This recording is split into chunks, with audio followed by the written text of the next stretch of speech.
Всем здравствуйте, друзья! Hammaga assalomu alaykum do'stlar. Sizlar bilan Maryam Shuhratovna va bundan oldingi videomiz olmoshlar haqida edi va birinchi qismidan keyin juda ham ko'pchilikka bu foydali bo'libdi. Ko'p izohlar oldik va bugun biz ikkinchi qismini siz bilan ko'rib chiqamiz. Demak, olmoshlar. Olmoshlarni oddiy variantda ham ishlatsak bo'ladi. Bu men, sen, u, ular qilib va ularni boshqa qo'shimchalar bilan ham ishlatsak bo'ladi. Ya'ni shunchaki men emas, menga, mendan, men bilan, men haqimda qilib ularni o'zgartirishimiz mumkin. Bugun ko'rib chiqadigan olmoshlarimiz bu u kavo hamda at kavo degan savollarga javob bo'ladi. Demak, keling oddiy olmoshni eslab olamiz. Bizga kishilik olmosh kerak bo'ladi. Ya'ni личные местоимения. Личные местоимения bu kishilik olmoshlar. Bu я, men, ты, sen, он, она, u degani on мужской род, она женский род. Мы, biz, вы, siz yoki sizlar, они esa ular. Albatta yozib oling, bo'lmasam chalkashib ketishingiz mumkin, tushunmay qolishingiz mumkin. Yozib olsangiz hammasi formula bo'yicha bo'ladi va ishlatishga juda ham qulay bo'ladi. Endi bugun siz bilan ikkita savolga javob olamiz. U kavo, kimda degan savol hamda at kavo, kimdan degan savolga javob olamiz. Birinchi bo'lib ko'rib chiqadiganimiz bu u kavo, kimda.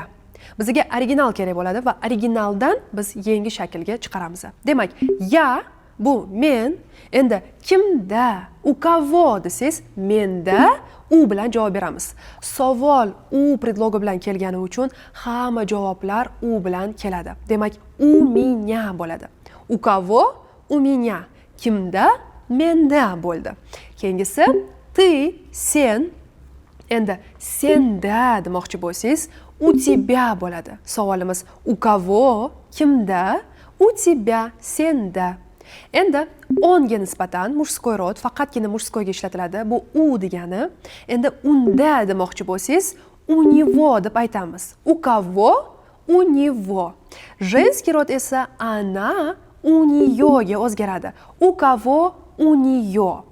Keyingisi bu мы, biz. Endi bizda demoqchi bo'lsangiz kimda? Bizda. У кого? У нас deb aytamiz. У нас. Siz bu shunchaki вы. Endi sizda deb aytmoqchi bo'lsangiz u вас deb aytamiz. U вас. Ular bu они, ularda u них deb aytishimiz kerak bo'ladi. Demak, biz hozir u kого degan savoliga javob oldik. У меня, у тебя, у него, у нее, у нас, у вас, у них deb aytishimiz kerak bo'ladi. Ikkinchisi esa bu от кого, kimdan degani. Dan qo'shimchasiga javob beramiz. Ot bilan savol kelgani uchun javobimiz ham ot bilan bo'ladi. Demak, от кого? От меня. Mendan demoqchi bo'lsangiz, от меня. Sen, sendan bo'lsa, ты oddiy varianti. Endi sendan от тебя deb aytamiz. От тебя. Keyingisi, ahamiyat berayotgan bo'lsangiz, ot deb yozyapmiz. Gapirganda at deb aytyapmiz-da. От меня, от тебя deb aytamiz. Дальше он bu o'g'il bolalarga nisbatan ishlatiladigani, u degani. Endi undan desangiz от него deb aytamiz. От него. Женский род esa qizlarga esa от нее. Undan женский род esa от нее bo'ladi. Keyingisi bu biz, мы, bizdan bo'lsa от нас. Bizdan. Вы bu siz, sizdan demoqchi bo'lsangiz от вас deb aytamiz. От кого? От вас. Va oxirgisi ular bu они, ulardan от них deb aytamiz. От них. Ko'rganingizdek, demak, ot dan qo'shimchasini ham ko'rib chiqdik. Demak, mendan, sendan, undan, bizdan, ulardan, bizlardan deb aytmoqchi bo'lsangiz, от меня, от тебя, от него, от нее, от нас, от вас, от них deb aytamiz. O'zi bu родительный падеж. Padejlarni bilmasangiz ham endi olmoshlardan bemalol foydalanishingiz mumkin. O'zi ikkalasi ham, u kavo ham, at kavo ham bu hammasi родительный падejni olmoshlari hisoblanadi. Keling endi shu ikkalasiga, ikkita turga misollar keltiramiz. Birinchi ko'rib chiqqanimiz bu u kavo edi. Endi shularga misollar keltiramiz. Demak, у меня, у тебя, у нас, у вас qilib ular bilan javob bergan edik. Birinchisi bu u меня, da, menda. Bugun menda imtihon desangiz, сегодня у меня экзамен deb aytamiz. Demak, u kого экзамен, kimda imtihon? У меня экзамен, menda imtihon. Keyingisi bu у тебя, senda. У тебя сегодня хорошее настроение deyishingiz mumkin. Bugun senda yaxshi kayfiyat. У кого хорошее настроение? У тебя хорошее настроение. Keyingisi bu он, o'zgarishsa у него deb aytamiz, faqatgina mujskoy rodda. У него сегодня важный день. Unda bugun muhim kun deb aytishimiz mumkin. У кого важный день? У него важный день. Keyingisi bu она, у нее bo'lib o'zgaryapti. Например, у нее сегодня много дел или же у нее сегодня много работы. Bugun uni ishi ko'p. У кого много работы? У нее много работы deb aytishimiz kerak. Следующее это мы. Мы bu biz, bizda, у нас bo'lib o'zgaryapti. У нас сегодня семейное мероприятие. Bugun bizda oilaviy tadbir. У кого семейное мероприятие? У нас семейное мероприятие. Следующее это вы bu siz, у вас deb aytyapsiz. Sizda, да? Например, можете сказать, у вас очень красивые глаза. Sizda judayam chiroyli ko'zlaringiz. To'g'ri, o'zbek tilida sizning deb aytishimiz mumkin, lekin rus tilida aynan u bilan javob berishimiz kerak. У кого? У вас. И последнее это они, ular, ularda demoqchi bo'lsangiz, у них. Ularda, например, можем сказать, у них много детей. Ularda ko'p farzandlar bor. To'g'ri, o'zbek tilida ularning deb aytishimiz ham mumkin. Ning qo'shimchasi ham родительный падежga tegishli. Hozirgi u bilan javob berishimiz ham родительный. Shuning uchun qoida baribir bir xil. У них много детей. У кого много детей? У них много детей deb aytishimiz kerak bo'ladi.